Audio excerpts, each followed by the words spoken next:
여러분, 왕이라는 단어를 들으면 어떤 모습이 떠오르시나요?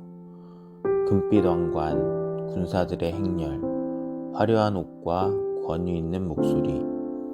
하지만 성경 속 왕은 세상에 말하는 왕과 전혀 다른 길을 걸으셨습니다.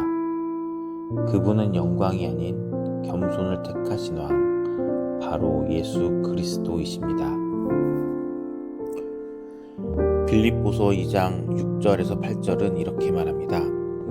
그는 근본 하나님의 본체시나 하나님과 동등됨을 취할 것으로 여기지 아니하시고 오히려 자기를 비워 종의 형체를 가지사 사람들과 같이 되셨고 사람의 모양으로 나타나사 자기를 낮추시고 죽기까지 복종하셨으니 곧 십자가에 죽으심이라. 이 말씀은 겸손의 왕 예수님이 어떤 분이신지를 단 한 문장으로 요약합니다. 그분은 하나님이셨지만 자기를 비우셨습니다. 우리를 구원하기 위해 낮은 자리에 오셨고 그 낮아짐의 끝은 십자가의 죽음이었습니다. 이것이 바로 하늘의 왕이 택하신 길이었습니다. 오늘 이 시간 겸손의 왕이신 예수님에 대해 8가지 정도를 함께 나누어 보고자 합니다. 1. 하늘의 보좌를 버리신 왕. 예수님은 본래 하늘의 영광 가운데 계셨습니다. 모든 피조물이 그분을 예비하고 천사들이 그 앞에 엎드려 찬양했습니다. 그분은 말씀 한마디로 세상을 창조하신 창조주이셨죠. 하지만 인류가 죄로 인해 하나님과 단절되자 그분은 그 보좌를 떠나기로 결심하셨습니다. 왕이신 분이 인간의 모습으로 오셨습니다. 그것도 궁전이나 성전이 아니라 말구유에서 태어나셨습니다. 그분의 첫 울음소리는 짐승의 숨결 사이에서 울려 퍼졌습니다. 그 순간부터 예수님의 생애는 철저한 낮아짐의 길이었습니다. 2. 종의 형체를 가지신 왕. 예수님은 세상에 오셨을 때 자신을 섬김을 받으러 온 자가 아니라 섬기러 온 자라고 말씀하셨습니다. 그분의 삶 전체가 섬김의 본보기였습니다. 제자들의 발을 씻기실 때 그분은 무릎을 꿇고 한 사람 한 사람의 발을 씻기셨습니다. 그 당시 발을 씻기는 일은 가장 낮은 종의 일이었습니다. 그러나 예수님은 왕의 자리를 버리고 종의 자세를 취하셨습니다.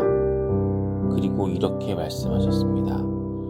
내가 너희에게 행한 것 같이 너희도 행하게 하려 하여 본을 보였노라. 요한복음 13장 15절. 그분은 제자들에게 겸손은 말이 아니라 행동임을 보여주셨습니다.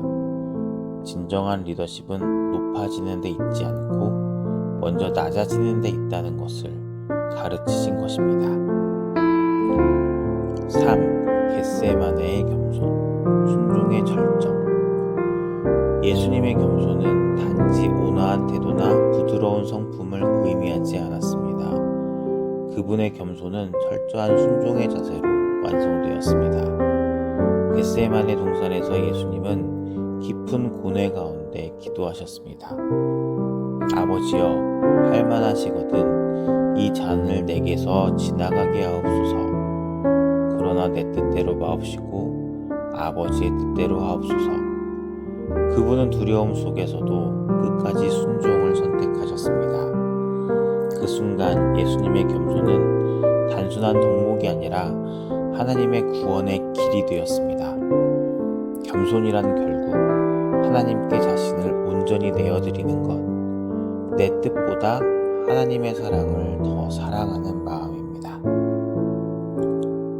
4. 십자가 위의 왕관. 예수님은 왕관 대신 가시관을 쓰셨습니다. 그분은 금과 보석이 아니라 피와 눈물로 그 머리를 덮으셨습니다. 하지만 바로 십자가에서 하나님 나라의 참된 영광이 드러났습니다. 세상은 십자가를 실패로 보았지만 하나님은 그곳에서 완전한 승리를 이루셨습니다. 사탄의 권세가 무너졌고 죄의 굴레가 끊어졌습니다. 그분의 낮아짐이 우리의 구원이 되었고 그분의 겸손이 우리의 영원한 생명이 되었습니다. 5. 겸손은 하늘의 능력이다. 우리는 흔히 겸손을 약함으로 착각합니다. 하지만 예수님의 겸손은 가장 강력한 힘이었습니다.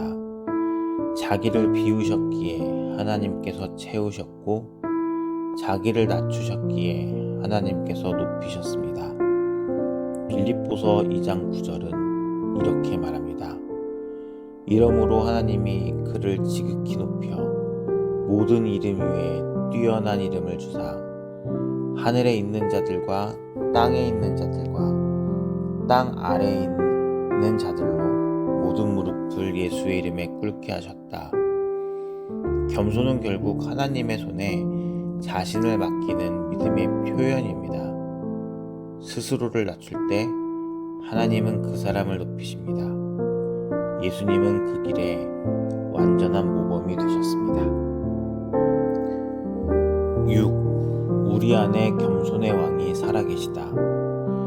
오늘도 예수님은 우리 마음속에서 이렇게 말씀하십니다. 나처럼 살라, 나처럼 섬기라.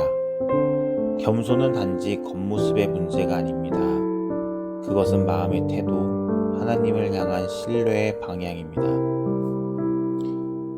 가정에서 남을 먼저 이해하려고 할 때, 직장에서 내가 아닌 공동체의 유익을 먼저 구할 때, 그 순간마다 예수님의 겸손이 우리 안에서 다시 살아납니다.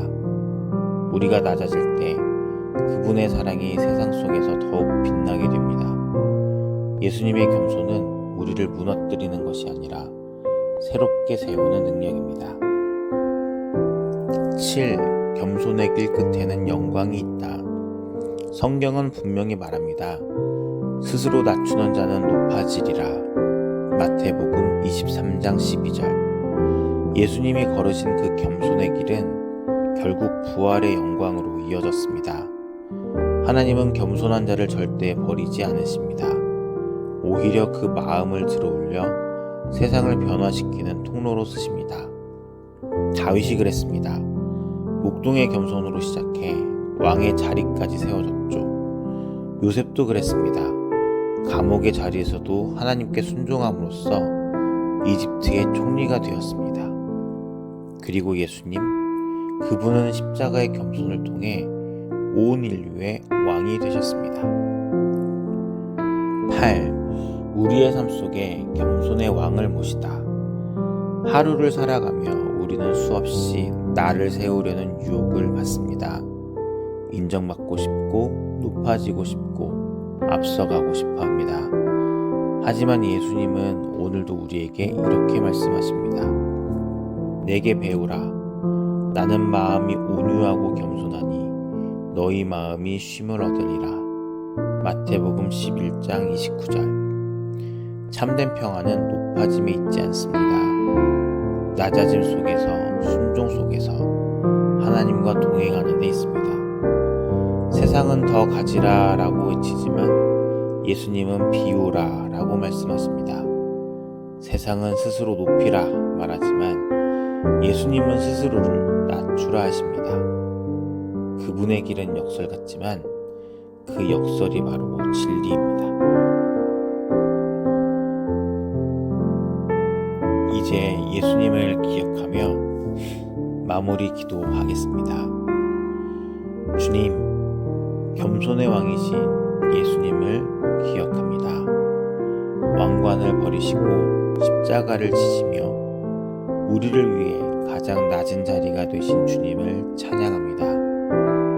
우리 마음속에 교만한 마음을 내려놓게 하시고 예수님처럼 온유하고 겸손한 마음을 허락해 주옵소서.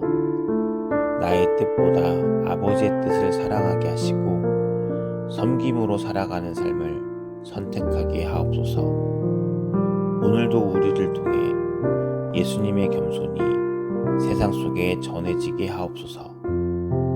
예수님의 이름으로 기도드립니다. 아멘.